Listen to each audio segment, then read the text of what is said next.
Hello viewers, welcome to my channel study mentor. आज हम करने जा रहे हैं स्टडी मेंटोर में इंडियन हिस्ट्री, एशियंट हिस्ट्री का पार्ट 3। ठीक है, इससे पहले हमने इंडियन हिस्ट्री, एशियंट हिस्ट्री के पार्ट 2 कर लिए हैं। पहले पार्ट 1 एंड पार्ट 2, उसमें हमने बेसिक करा है Indus valley civilization, Harappa civilization से related, BC AD before Christ, जैसे कि मैंने आपको समझाया, एनो डोमिनी, जो भी इम्पोर्टेंट चीज़ें थी उससे रिलेटेड हमने काफ़ी क्वेश्चंस कर लिए हैं। ठीक है, और अब हम इसका पार्ट 3 करने जा रहे हैं। अगर आप मेरे चैनल पे नए हैं तो प्लीज़ चैनल को सब्सक्राइब कर दे, बेल आइकन का बटन प्रेस कर दे, ताकि इस वीडियो से रिलेटेड कोई भी नोटिफिकेशन आए तो आपको पता चल जाए।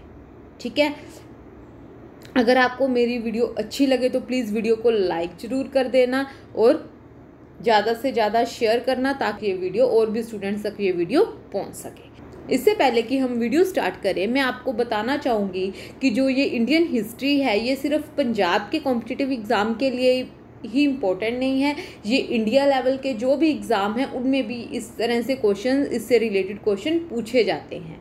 ठीक है, कोई भी एग्ज़ाम है, जैसे रेलवे के एग्ज़ाम में, IBPS के एग्ज़ाम में, इनसे रिलेटेड क्वेश्चंस पूछे जा सकते हैं। तो प्लीज़ वीडियो को ध्यान से देखिए। आप किसी भी एग्ज़ाम की प्रिपरेशन कर रहे हैं तो प्लीज़ इसको ध्यान से समझिए। ठीक है, और जैसे कि आपको पता ही होगा कि अब पंजाब के जो गवर्नमेंट एग्ज़ाम हैं वो स्टार्ट होने, ऑलमोस्ट धीरे धीरे स्टार्ट होने जा रहे हैं। वाकफ बोर्ड रिक्रूटमेंट की नोटिफिकेशन भी आ गई है, उनमें भी इस तरह से क्वेश्चन, इनसे रिलेटेड क्वेश्चन पूछे जाएंगे। ठीक है, तो और भी नोटिफिकेशंस आएंगी जो कि आपके लिए बहुत ज़्यादा बेनिफिशियल है।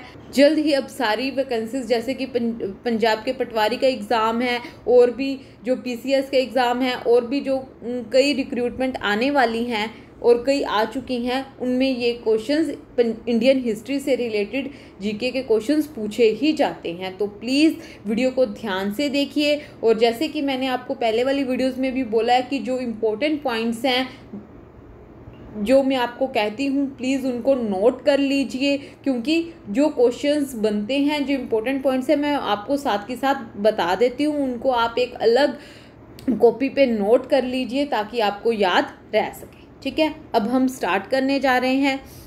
जैसे कि आपको पता है, हमने इससे पहले इंडस सिविलाइजेशन के 10 पॉइंट्स पहले कर लिए हैं। उसके बाद हमने साइट्स जैसे कि मोहनजोदारो, हड़प्पा, चनहुद्रो, दैमाबाद, कालीबंगा, इनसे रिलेटेड इनकी डिटेल में कौन से स्टेट में है, कौन से डिस्ट्रिक्ट में थी, ये कहाँ पे थी, इनके फाउंडर कौन थे, कौन सी आर्कोलॉजिकल फाइंड्स निकाली गई हैं। अगर आपने मेरी पहले वाली वीडियोस नहीं देखी हैं तो प्लीज़ उसको भी देख लीजिए, क्योंकि आपके लिए बहुत ज़्यादा इम्पोर्टेंट थी, क्योंकि उससे रिलेटेड क्वेश्चन एग्ज़ाम में ज़रूर पूछे जाते हैं। तो आज हम नेक्स्ट 11th पॉइंट करने जा रहे हैं, जो कि है मोहनजोदारो से रिलेटेड। मोहनजोदारो, ठीक है, ये बहुत ज़्यादा इम्पोर्टेंट है, क्योंकि इसमें से क्वेश्चंस ज़रूर आता है। ये लार्जेस्ट साइट है, largest sites of Indus civilization, direct question पूछा जा सकता है।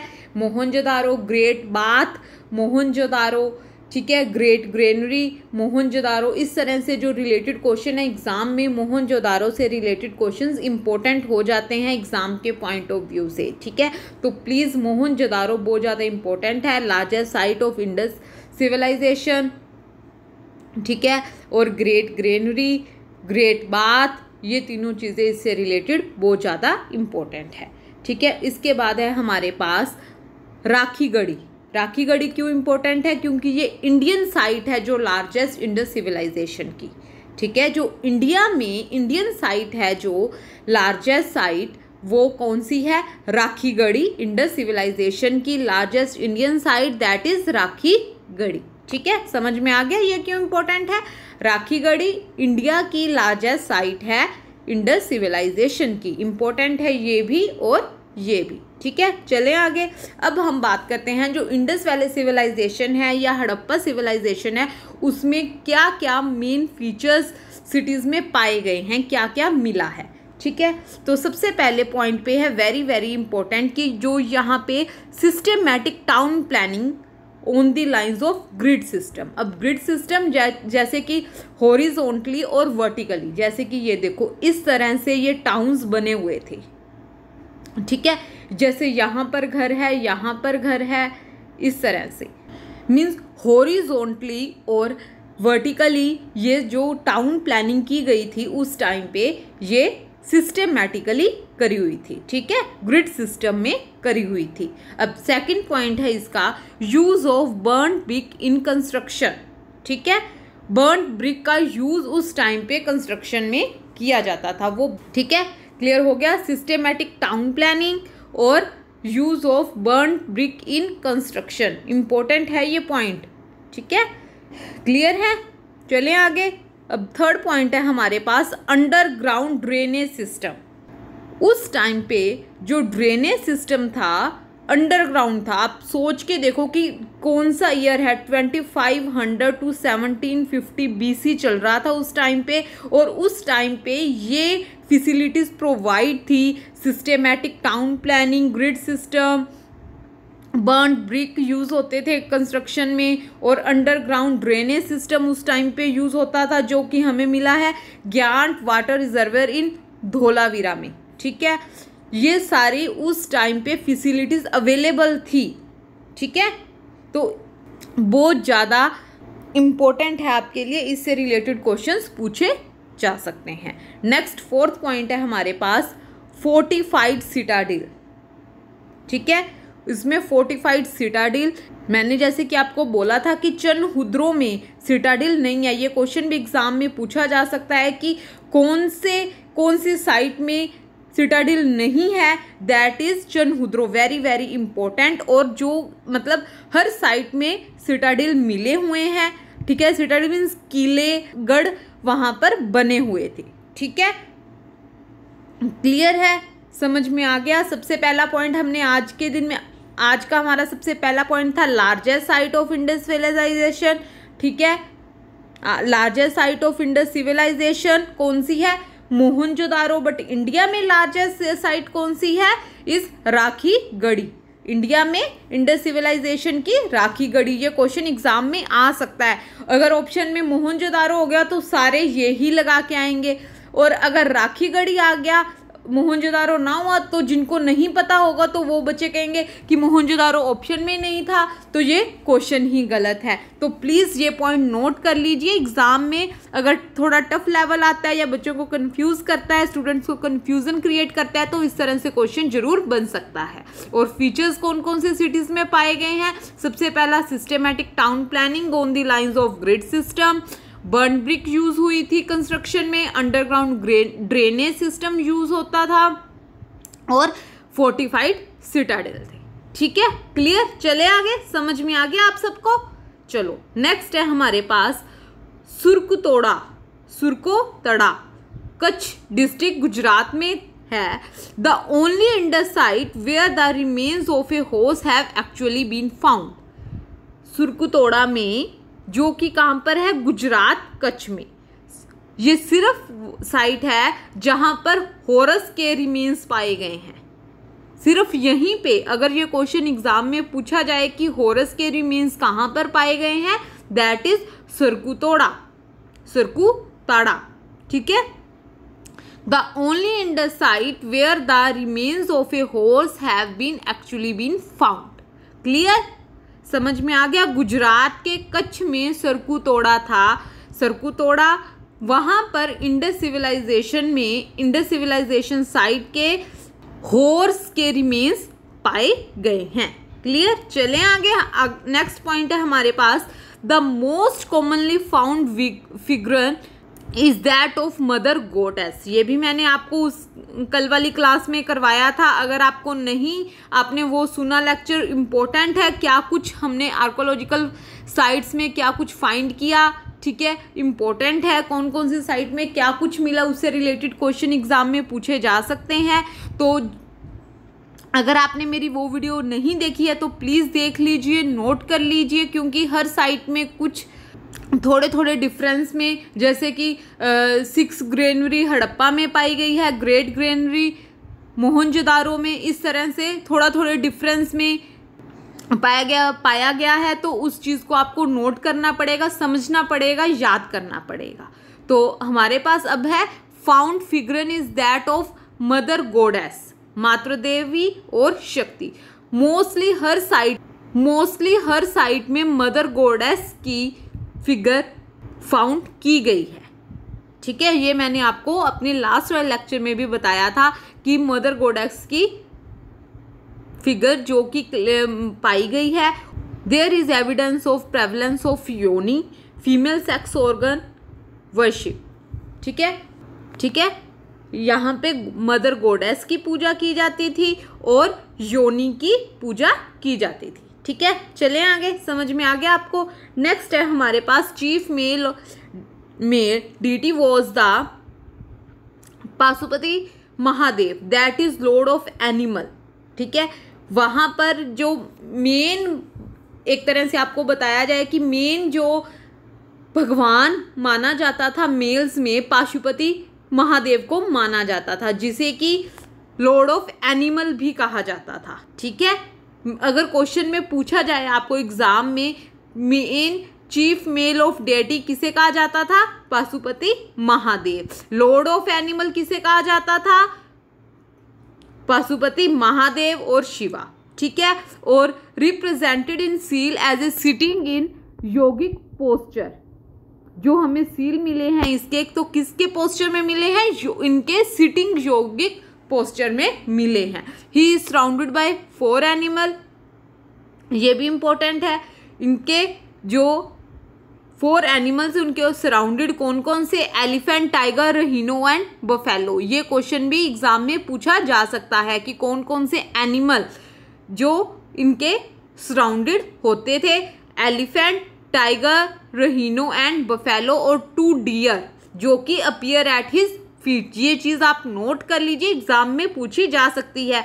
4 एनिमल्स जो कि इसके सराउंडेड होते थे, पशुपति महादेव के सराउंडेड 4 एनिमल होते थे और 2 डियर जो कि उनके पैरों में होते थे। ठीक है, there was the prevalence of phallic worship. ठीक है, समझ में आ गया। चलें आगे हमारे पास 10 Shiv Shakti worship, the oldest form of worship in India. सबसे ज़्यादा पूजा कौन सी किसकी की जाती? शिव शक्ति की। सबसे ज़्यादा पूजा, सबसे पुरानी वर्शिप इंडिया में किसकी की जाती है? शिव शक्ति की। The oldest form of worship in India, ये क्वेश्चन भी एग्जाम में इस तरह से पूछा जा सकता है। Appears to have been part of religious belief of Harappa people, especially humped bull. ठीक है, हम्ड बुल जिसके सिंग होते थे, ठीक है, उसकी भी पूजा की जाती थी। नेक्स्ट है हमारे पास the remains and relics also reveal that jewellery that is animal worship and tree worship. और हमें क्या प्रूफ मिले हैं? रिमेन्स मिले हैं एनिमल वर्शिप से और ट्री वर्शिप से रिलेटेड। ठीक है, वर इन वोग ऑन इन दोज डे, उस टाइम पे उनका प्रचलन था। वोग मीन्स प्रचलन। ठीक है, ये वैसे भी एंटोनियम्स एनोनियम्स में पूछा जा सकता है। वोग मीन्स प्रचलन, इसका मीनिंग भी आपको पता होना चाहिए। ठीक है, the remains and relics also reveals a jewellery that is animal worship और ट्री वर्शिप उस टाइम पे की जाती थी। नेक्स्ट पॉइंट है there is evidence of pictographic script.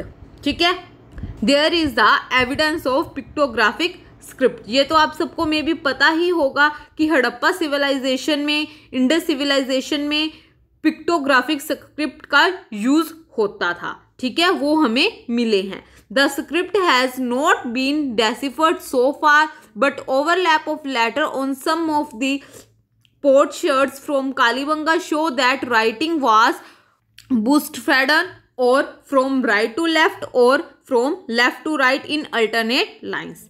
Means जो उस टाइम पे जो पिक्टोग्राफिक स्क्रिप्ट हमें मिली है एविडेंस में, उनको जो उस टाइम पे वो लोग स्क्रिप्ट यूज करते थे अभी तक उसको पढ़ा नहीं गया है, समझा नहीं गया है। और जो कालीबंगा में जो एविडेंस मिले हैं राइटिंग के, उनसे सिर्फ इतना ही पता चलता है कि वो बुस्टोफेडन थी। ठीक है, मीन्स पहले राइट टू लेफ्ट फिर left to right, alternate lines में वहां पे जो राइटिंग मिली है वो अल्टरनेट लाइंस में थी। पहले राइट टू लेफ्ट जाती थी फिर लेफ्ट टू राइट जाती थी, मीन्स पहले यहां से इस तरह से आना, फिर नेक्स्ट लाइन को जैसे अपने सीधा लेफ्ट से स्टार्ट करते हैं, हर लाइन लेफ्ट टू राइट तक रीड करते हैं ना, वो ऐसे नहीं थी। पहले राइट टू लेफ्ट तक स्टार्ट करते थे फिर लेफ्ट टू राइट तक रीड करते थे, अल्टरनेट था। तो अगर क्वेश्चन में पूछा जाए तो उसका मीनिंग, तो आपने उसका आंसर अगर right to left, left to right इस तरह से लिखा हो तो भी आप ठीक है, अगर ऑप्शन में इस तरह से बोस्ट्रोफेडर इस तरह से भी लिखा हो सकता है, आपको पता होना चाहिए। नेक्स्ट है, it has been referred to as proto Dravidian, ठीक है, उसको क्या कहा जाता है, द्रविडियन। कौन सी लैंग्वेज थी, द्रविडियन, ठीक है, क्लियर। ये क्वेश्चन भी एग्जाम में पूछा जा सकता है। नेक्स्ट है हमारे पास steatite. Steatite was mainly use in manufacture of seal. Mostly steatite use किया जाता था मैन्युफैक्चरिंग के लिए, ठीक है, ये चीज आपको ऐसे ही याद करनी पड़ेगी। स्टेटाइट मेनली यूज किया जाता था मैन्युफैक्चर के लिए। Humpless bull is represented most of Indus seal. Indus में मोस्टली हम्पलेस बुल मिले हैं, ठीक है। That is inhumation or complete burial was the most common method of disposal of dead। उस टाइम पे जो मोस्ट कॉमन मेथड था वो दफनाने का, मतलब जो डेड बॉडीज थी उनको दफनाने का काम किया जाता था उस टाइम पे, ठीक है। कंप्लीट ब्यूरियल और इनह्यूमेशन, ये दोनों ऑप्शन एग्जाम में आ सकते हैं, मीन्स दोनों में से एक ऑप्शन एग्जाम में आ सकते हैं, ठीक है। उस टाइम पे बॉडी को डिस्पोजल करने के लिए कंप्लीट ब्यूरियल और इनह्यूमेशन मीन्स दफनाने का काम किया जाता था। The origin of swastika symbol can be trace to the Indus civilization. जो मोस्टली स्वास्तिक का सिंबल आप सब लोगों को पता ही होगा, जो वो कहाँ से स्टार्ट हुआ है, वो इंडस सिविलाइजेशन से, उसका जो ओरिजिन मिले हैं वो इंडस सिविलाइजेशन से मिले हैं, ठीक है, समझ में आ गया। जो स्वास्तिक सिंबल के ओरिजिन मिला है वो इंडस सिविलाइजेशन से मिला है, ठीक है। चलें आगे। नेक्स्ट है हमारे पास, the majority of scholar believes that makers of this civilization were Dravidian, ठीक है, ये चीज हमने पहले कर ली है। उन्होंने the majority of scholars believe that makers of this civilization was Dravidian. वो कौन से थे, द्रविडियन थे, ठीक है। जो उस टाइम पे सिविलाइजेशन में जो लोग रहते थे वो कौन से थे, द्रविडियन थे। The contemporary civilization of Indus civilization, Mesopotamia, Egypt and China. ये क्वेश्चन भी बहुत ज़्यादा इंपॉर्टेंट है। कॉन्टेम्परेरी सिविलाइजेशन, इंडस सिविलाइजेशन में जो कॉन्टेम्परेरी कौन थे उस टाइम, कौन सी सिविलाइजेशन कॉन्टेम्परेरी थी, मेसोपोटामिया, इजिप्ट एंड चाइना, ठीक है, मेसोपोटामिया, इजिप्ट एंड चाइना, ठीक है, क्लियर हो गया। आई होप आपको वीडियो अच्छी लगी होगी। अगर वीडियो अच्छी लगी है तो प्लीज़ वीडियो को लाइक ज़रूर कर दे। अगर अभी तक आपने मेरा चैनल सब्सक्राइब नहीं किया है, आप चैनल पे नए हैं तो प्लीज़ चैनल को सब्सक्राइब कर दें, बेल आइकन का बटन प्रेस कर दें ताकि इससे रिलेटेड और भी नोटिफिकेशन आए, वीडियो से रिलेटेड और भी नोटिफिकेशन आए तो आपको साथ के साथ पता चल जाए। अगर कोई रिक्रूटमेंट आएगी तो डेफिनेटली मैं आपको साथ के साथ बता दूंगी, उससे रिलेटेड भी नोटिफिकेशन आपको साथ के साथ मिल जाएगी। इस वीडियो को ज़्यादा से ज़्यादा शेयर करें ताकि जो स्टूडेंट स्टडी कर रहे हैं उन तक ये वीडियो ज़रूर पहुँचे। Thank you.